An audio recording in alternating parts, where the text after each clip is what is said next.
नमस्कार, इस क्लास में आप सभी का स्वागत है। और आइए आज हम देखेंगे प्रीपोजिशन ऑफ।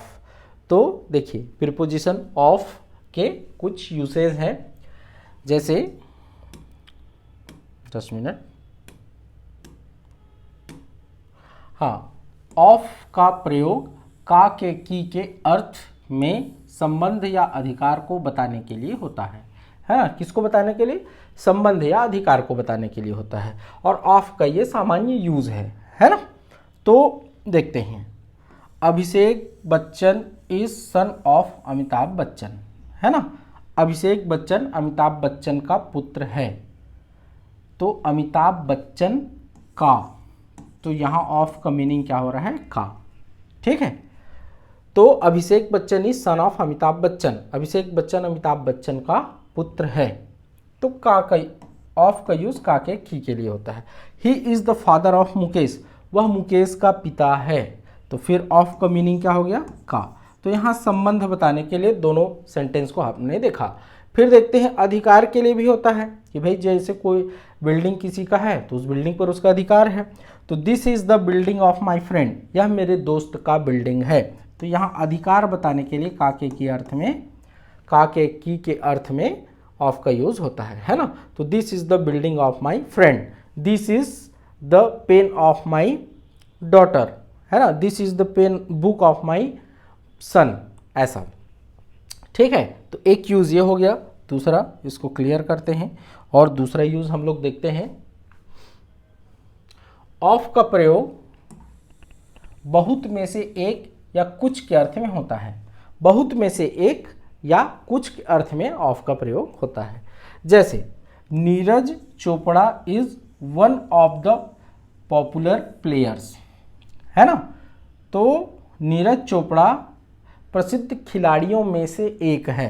तो प्रसिद्ध खिलाड़ी बहुत सारे हैं, उनमें से एक। तो बहुत में से एक के अर्थ में ऑफ का यूज होता है। तो Neeraj Chopra is one of the popular players, तो नीरज चोपड़ा प्रसिद्ध खिलाड़ियों में से एक है ना। तो ऑफ बहुत में से एक, इसके साथ वन जुड़ा रहता है, वन ऑफ। ठीक है। He is one of the famous writers, है ना। तो वन ऑफ के साथ वन जुड़ा रहता है इस तरह का अर्थ देने के लिए। He is one of the famous writers, वह प्रसिद्ध लेखकों में से एक है। ठीक है। तो ये दूसरा यूज हुआ ऑफ का। अब देखते हैं तीसरा यूज ऑफ का। तो ऑफ का प्रयोग के बारे में, के विषय में के अर्थ में होता है, परंतु इसका प्रयोग ऑन के प्रयोग से भिन्न है। ठीक है। ऑन का भी प्रयोग हम के बारे में के अर्थ में करते हैं, लेकिन उसका प्रयोग भिन्न है। देखते हैं इसको पहले, फिर ऑन का यहीं पे बताऊंगा। ऑन हम देख चुके हैं, है ना।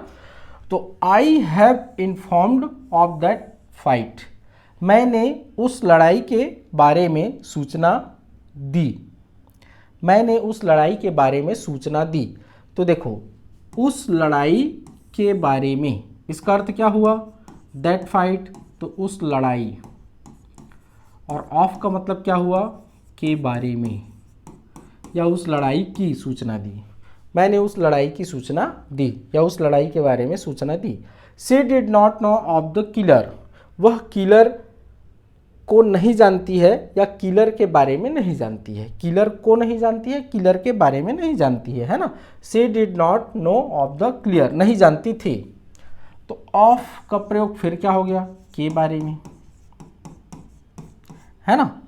I shall tell you of that accident, मैं तुम्हें उस दुर्घटना के बारे में बताऊंगा, है ना। मैं तुम्हें उस दुर्घटना के बारे में बताऊंगा। तो फिर ऑफ का प्रयोग क्या हुआ? के बारे में के अर्थ में। तो इस तरह से ऑफ का प्रयोग के बारे के अर्थ में, के बारे के अर्थ में होता है। ऑन का प्रयोग कैसे होता है? तो this book is on English grammar, है ना। मैं इसको शॉर्ट में लिख दे रहा हूँ इंग्लिश ग्रामर को। This book is on English grammar, यह पुस्तक अंग्रेजी व्याकरण पर है ना। मतलब यह पुस्तक अंग्रेजी व्याकरण पर आधारित है। तो ये आधारित है वाला भाव देता है। किस पर कोई पुस्तक लिखा गया है, किस विषय पर कोई पुस्तक लिखा गया है, किस टॉपिक पर कोई पुस्तक लिखा गया है, या किस टॉपिक पर कोई फिल्म बनी है, या किस टॉपिक पर कोई कहानी लिखी गई है ना, ये वाला भाव देता है ऑन जो है। जैसे एक और देखते हैं, दिस मूवी इज ऑन फूलन देवी, है ना, इस टाइप से। तो इस टाइप का भाव देता है ऑन। तो ऑन के प्रयोग से ऑफ का प्रयोग भिन्न है। दोनों का अर्थ क्या है, के बारे में, लेकिन प्रयोग में भिन्नता है।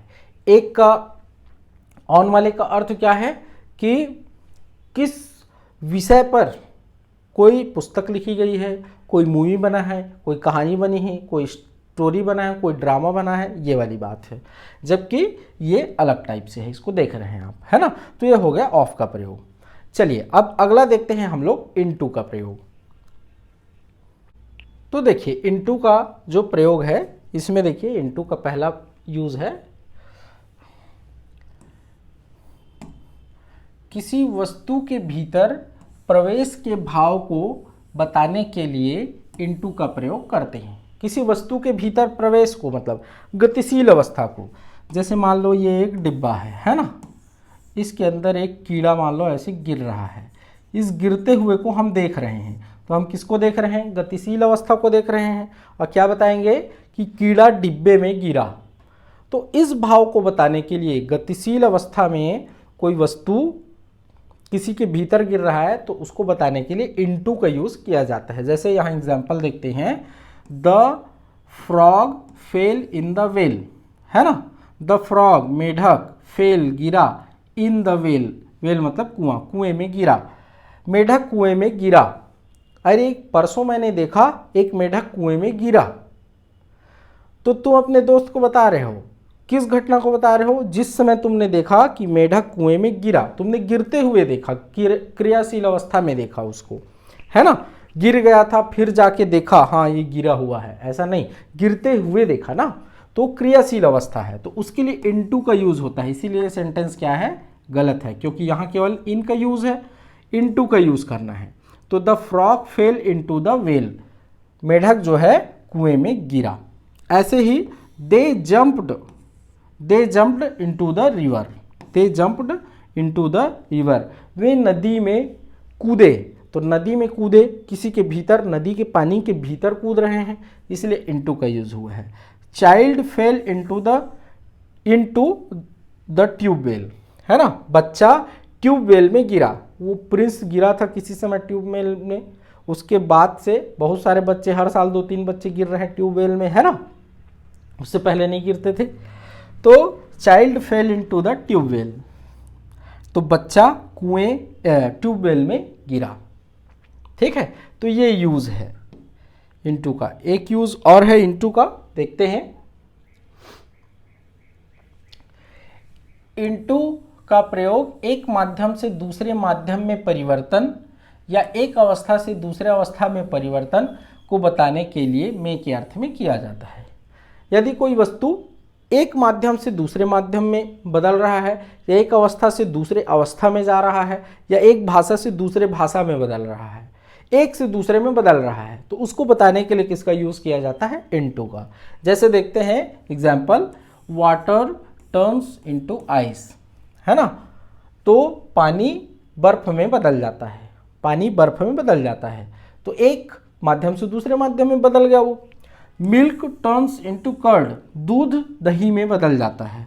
Translate this paragraph into English, इस पैराग्राफ का अंग्रेजी में अनुवाद करें। यहाँ एक भाषा से दूसरे भाषा बदलने की बात हो रही है, तो ऐसे में जब एक भाषा से दूसरी भाषा बदलने की बात हो, एक माध्यम से दूसरे माध्यम को बदलने की बात हो, या एक अवस्था से दूसरी अवस्था को बदलने की बात हो, वहाँ इनटू का यूज़ किया जाता है।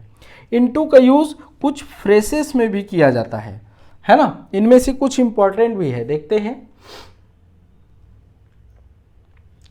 तो है इनटू का प्रयोग निम्नलिखित फ्रेसेस में होता है, जैसे ब्रेक इनटू, है ना। फ्रेसेस मतलब जिसमें क्या हो, ये एक प्रीपोजिशन हो और उसके साथ एक वर्ब हो।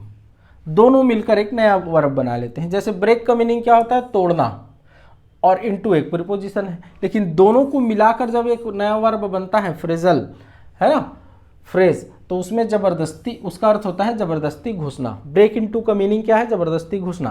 ब्रेक के साथ जबरदस्ती घुसना ये अर्थ निकालना है तो इनटू ही लगाना पड़ेगा, दूसरा नहीं लगा सकते, है ना। तो ब्रेक इनटू, और इसको काफ़ी बार पूछा भी गया है ना, चाहे वो CGPSC मेंस हो या कोई भी ऑब्जेक्टिव एग्जाम हो, कई बार इसको पूछा गया है। इंक्वायर इनटू तो जांच करना, लुक इनटू तो जांच करना, सी इनटू तो विचार करना। सी इनटू मतलब विचार करना। जैसे राहुल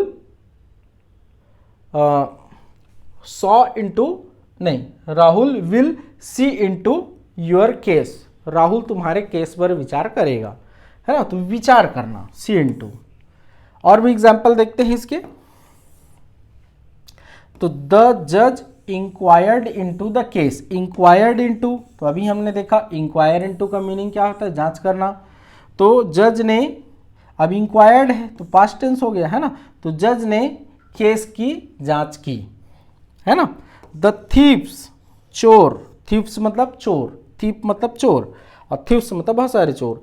तो चोर ब्रोक इनटू तो ब्रेक इनटू तो उसी का सेकेंड फॉर्म ब्रोक हो गया, ब्रोक इनटू हिज हाउस, उसके घर में घुसे।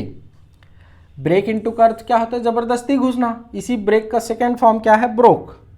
ये बदल सकता है ना verb, break, broke, broken, form बदल सकता है ना, लेकिन उसके साथ इनटू रहेगा। तो ब्रोक इनटू हिज हाउस, उसके घर में घुसे। घुसे तो कैसे घुसे, जबरदस्ती ही घुसे होंगे, दरवाजा खटखटा के तो नहीं घुसेंगे, खोलो भैया हम लोग चोरी करने आए हैं, है ना, दीवार तोड़कर ही घुसेंगे, ठीक है।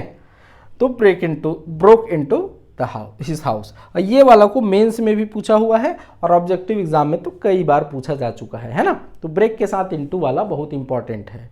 तो ये हो गया ऑफ और इनटू का यूज।